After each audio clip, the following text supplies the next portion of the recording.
Well, I've been stuck inside, so I've been thinking about insides. Spaceship interiors, to be exact. When I'm creating interiors, I end up creating meshes, right? I've got this wall, I'm going to use it 100 times. I got the ceiling, I'm going to use it 50 times. But the final level, the player doesn't see meshes. They see volumes. They see the light reflecting off the surfaces and going into their eyes. So when I'm trying to keep my eye on the ball, trying to think about how it's going to turn out, I try and keep my brain focused on how the light will illuminate the mesh I'm creating. This is especially important in sci-fi settings where the surfaces can be all sorts of weird shapes. So that's what we're going to talk about today.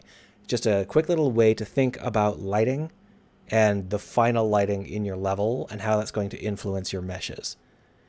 I'm not going to say any of these is particularly amazing. I'm not going to say I'm a master at this, and I'm not going to try and pretend that that this is a complicated topic. This is all very basic, and these are just mock-ups I made, in an hour or two, just to try out some different shapes and, have some fun with it. Although these are all halls, the same sort of thinking can be extrapolated to rooms and stairwells and all sorts of other stuff. So I've got two sets of different lighting. I got some ground lighting and I've got some ceiling lighting. Let's just go ahead and start with the ceiling lighting. This is kind of the more common sort of lighting that you're likely to see.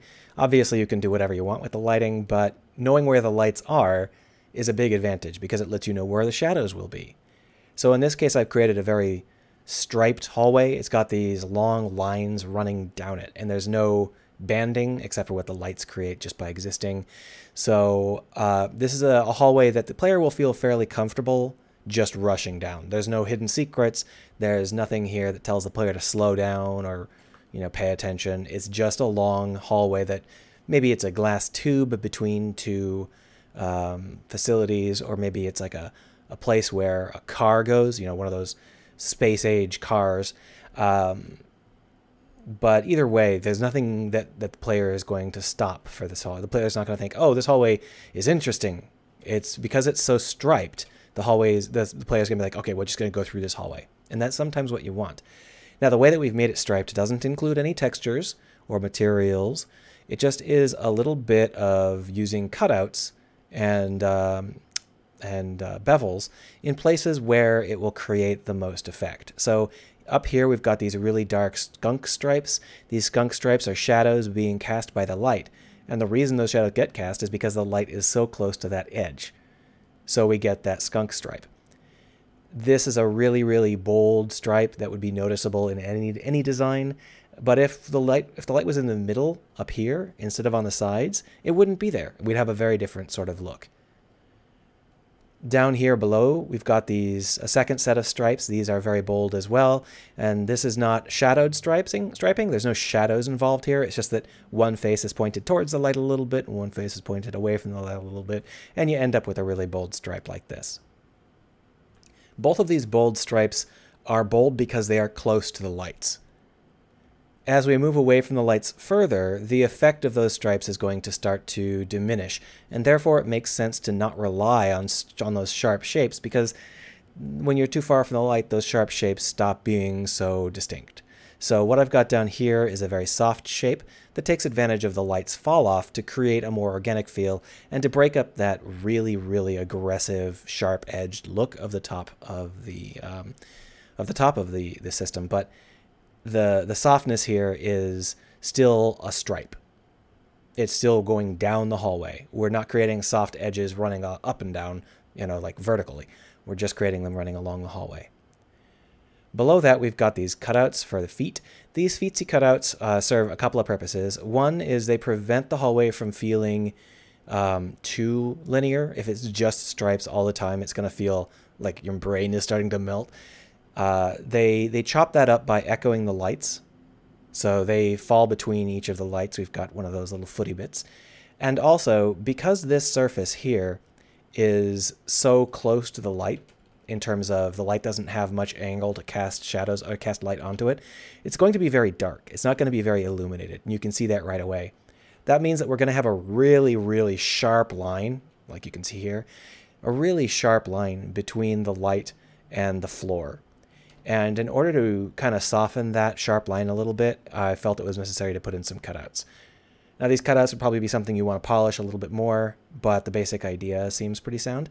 And as a sample, as an example, this is not a terrible setup. It feels like a space hallway that you would expect to see. We're taking advantage of the light to cast shadows that do what we want them to do. Now we are using 0 diameter point lights, and that means that these are super, super sharp and banded, and they're not really what you would use if you were baking the light. But in terms of just showing off in Blender, it's fine. The banding is a little bit awkward because it's not supposed to be banded, but the lights make it banded. Still, it's not too shabby.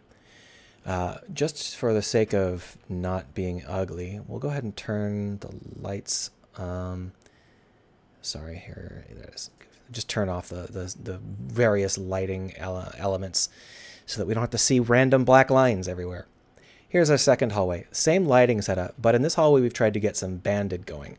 The banded nature of things is just when we're trying to get something that's vertical rather than horizontal. We're not trying to stripe along the hallway, we're trying to band around the hallway. And it creates a cluttered impression. The player feels like they shouldn't be moving as fast through this hallway. There might be some stuff to look at here. There's a lot of things going on.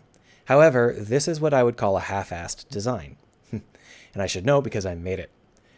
The problems with this design are many. First off, we've got all of the annoying complexity right at eye level, which really makes the hallway feel far more cluttered than it actually is. Second off, we've got a lot of these stripes still running down the hallway, even though we're going for a banded look.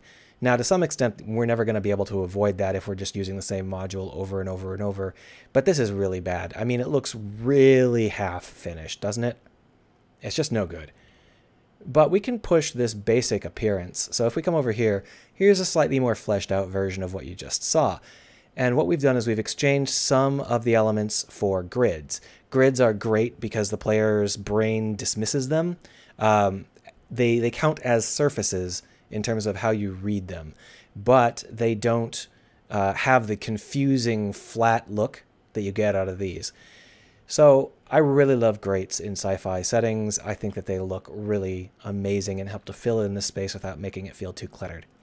In addition, we've broken up the striping with some banding. These bands come up and over, and they break up the two primary stripes we had, which were this and this. So if you can see the difference, pretty significant, right? Now, we didn't bother to band the ceiling at all, and we didn't add any complexity to the floor, but you know, this is not a terrible setup. And the fact that it's not shaped vertical, the fact that we've sort of cut out a T shape, really does help it feel a little bit more sci-fi. Still, keep in mind that this deep T shape we've got over here is not something that the player will see as part of the volume. It's important to help to build the volume, but as far as the player is concerned, this is not a T-shaped hallway. It is like a box with a sloped floor, with a sloped lower floor a little bit. So this is, even though it is T-shaped in mesh, the final volume is not T-shaped, not in terms of how the player perceives it. Now in the actual game, you would have all sorts of clutter in here. You probably have some like wires coming out of down here, whatever this turns out to be. But this is fine just as an example, right? So let's move on to underlit areas. So here's an underlit hallway. Once again, I've done a bad one to show you what it would look like if it was bad. This is a striped hallway. The idea is that the player will feel like there's no reason to stop here, and they'll be pulled through the hallway. Problem is, this setup is really awkward. We have this nice shadow that gets cast. This shadow really helps the hallway to feel less square. But the way that these tubes come out past the shadow line makes the hallway feel strange. Like, the tubes aren't close enough to the center of the hallway to make it feel like it's on purpose so that you can reach them, but they're not far enough away where you'd step up onto the sideboard to reach them, and they interrupt the shape that we started to establish with that shadow. If we come over here, you can see basically an identical setup, but I've pushed the hallway's sides out a little bit to create a T-shape, and I've just kind of filed the stripy bits away. What that results in is a hallway that feels a lot less half-assed. We could have gone the other direction. We could have brought the poles in, the pipes in. That would have created a really claustrophobic feel. I didn't want to do that in this case. So this T-shape preserves the nature of the hall. Now, in terms of the actual line that we've got, the actual line running up is basically flat. So in terms of the volume we should be seeing an extremely flat surface because the walls are flat and the pipes are in line with the wall. So basically just a vertical bar, right? But the shadow that we're casting here creates this cutout shape.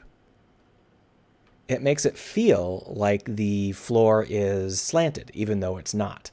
And that really helps to give us a little bit of shape in what would otherwise be a square hallway. The other thing to note here is that our cutout for these pipes is pushed up high enough that we get this really obvious stripe of brightness running along right here. Now that stripe gives us an extra line running down the hallway, an extra stripe. And maybe we don't want that. Maybe that's too much, or maybe it's just right. It really depends on what you want. In this case, I think it doesn't really fit. I think it's not quite what we would like to see. It sort of blunts the shape illusion a little bit too much. I'd like to get that shape illusion from the cast shadow to be a little bit punchier. So this is what happens if we move the cutout down a little bit. You can see that now, instead of having that really bright stripe, we have a much more refined sort of shape.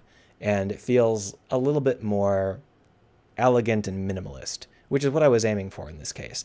So this feels a lot like, it's definitely got a lot more of a elegant feel, I guess you could call it, even though it's like just pipes. So once again, you can see the difference. This bar of brightness really does change how the hallway feels. And that's what I mean when I think about, where are the lights? What sort of surfaces are we lighting up? When you've got this much control over where the lights are, we can use that to create all sorts of illusions and punch up the nature of our halls without trying to create a lot of complicated topology. If we want to go for a banded shape, here's a hallway with a banded shape to it. So what I've done is I've just created these vertical slats and I've left the tubes in. But you can see that I've created these really, really aggressive vertical walls that hide the tubes away for the most part. If those walls go away, then it feels like a total hash, and I'll show you that. So if we were to come down here, why can't I? Oh, that's right. If we were to come down here and just delete these walls like this, and then we were to look in, you can see how now it feels like it's really chaotic. The banding is really aggressive. It's got all sorts of conflicting lines trying to draw us in every conceivable way. I just don't feel like that's a good design.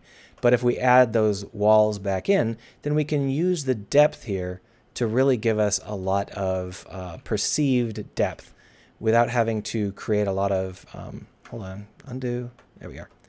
We can give ourselves a lot of perceived depth without creating a lot of annoying confusion for the player. And these things that were stripes, because they run along the hall, they're now bands because we've limited our vision of them to one little vertical slice. So this is very much a banded hallway, but it's not a very elegant one. We do have some saving grace due to this shadow cast here. That really does help the shape a little bit, but it sort of conflicts with the very organic bowing that I put in. So I'm not sure. This is like a very very sharp linear illusion, and then we've got this very soft outwards bow. You know, think about that a little bit more, try and figure out exactly what you want to do with it. So you can see this is the sort of thinking that goes through my head when I have control over the lights. And I guess for the last example, we'll just pull out this one. This is an example I did of the same basic idea with the banding. In fact, it's got the exact same half-assed pillars that weren't quite right. But the idea here is that if we support the pillars by adding in some scalloped floors and some stuff like that, maybe we can get them to feel a little bit more interesting. There seems to be an errant light on the ceiling, but that's fine. Now, I don't think this hallway, every time I look at a hallway, I think about how I would now do it differently, and that's kind of the point, right? But this hallway has a lot of details that I don't really like. In terms of how these vertical beams, you can see how every other one alternates light, dark, light, dark, light, dark, light, dark. That's just the nature of the lighting, which is between the two beams. I think it might be a little bit better. Let's just go ahead and do an experiment live on camera here. Here is the hallway. If we were to go into this hallway and cut like this, we might be able to create a slightly less awful visual simply by extruding out like this.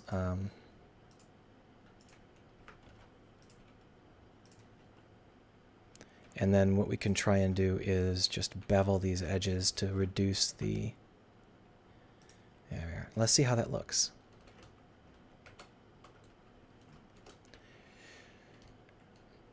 I'm not going to say it looks great. It needs some more work. But the idea here is this scalloped floor really makes it look like it's got a lot of presence. When you add in curves and scallops and stuff like this, it makes it feel like you are going somewhere big and dangerous. So not necessarily dangerous, but important. Yeah, important. So just by changing the nature of the flooring and the nature of where the lights are, you can really give things a different sort of feel. In this case, I think that I would want to change the nature of these vertical beams a little bit more. I'm not really feeling them. The depth behind them feels a little bit exaggerated. There are lots of things I might want to try and fix here, and in order to try and create a more impressive hallway. In this case, what I might do is just grab here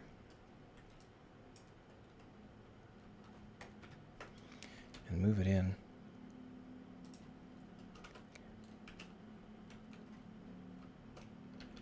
That's definitely a little bit better. I'm not sure though. You know, have to think about these things. So that's the sort of thing I'm thinking of when I'm thinking about how to think about spaces and how to think about where the light falls. I think about where the shadows are going to grant me extra shapes. I try and think about where the light is going to punch up where the player looks. If we're creating bands, then the bands are going to catch the light and be really obvious. Here I've tried to make the banding less obvious by putting the banding further away from the light and softening the edges that the lights would catch. But if you don't do that, you end up with some really, really obvious banding, and maybe that's not going to work out for you, like in this case.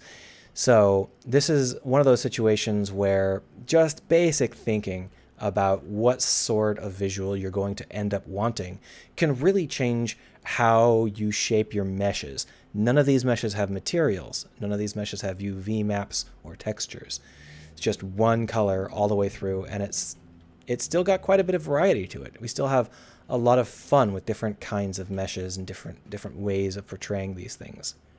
And that's the sort of thing I think about.